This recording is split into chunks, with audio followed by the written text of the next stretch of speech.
Ushqimet pikante, çfarë përfitimesh dhe rreziqesh sjellin ato për organizmin?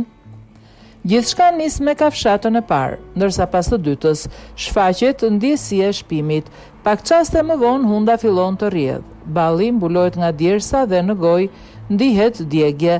Disa e konsiderojnë këtë kulmin e kënaqësisë në kuzhinë, kurse për të tjerë është një përjetim as pak i këndshëm. Por si reagon konkretisht organizmi kur konsumojmë ushqime pikante?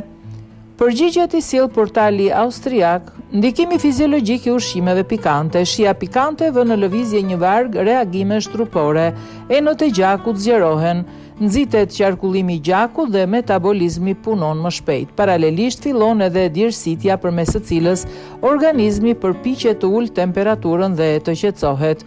Një vak pikant mund të nxjisë gjithashtu procesin e tretjes dhe të zhbllokojë përkohësisht undët. Rritja e qarkullimit të gjakut në mukozë i hollon sekrecionet, ndaj shumë persona zgjedhin ushqime të tilla kur janë të ftohur. Përse shfaqet euforia pas ushqimit pikant, ata që i pëlqejnë shijet e forta e njohin mirë ndjesinë që pason pickimin fillestar, një gjendje shkurtër euforie. Kjo lidhet me mënyrën se si përgjigjet truri, me që pikantësinë e percepton si sinjal dhimbje organizmit çliron endorfina, hormonet e tij të lumturisë, të cilat shërbejnë për zbutjen e dhimbjes. Mund të rritet gjithashtu edhe niveli i dopaminës. Ekspertët e përkufizojnë këtë dukuri si efekt i lartë nga speci. Bëhet fjala për një kënaqësi të shkurtër që ndihet pasi konsumohen ushqime të jashtëzakonisht pikante. Pikërisht ky reagim është një ndër arsyet që shumë njerëz përdorin rregullisht specin djegës, specin dhe salcat pikante. Speci djegës përshkruhet shpesh si një antibiotik natyral. Në testet laboratorike, substanca si kapsaicina dhe alicina kanë shfaqur veçori antibakteriale dhe antivirale, ndërsa kanë rezultuar efektive dhe kundër kërpullave.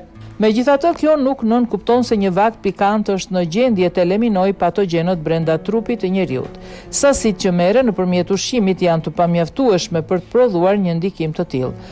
Ushqimet pikante mund të zbusin simptoma të caktuara, përfshirë bllokimin e hundës, por nuk mund të përdoren si zëvendësim për trajtim.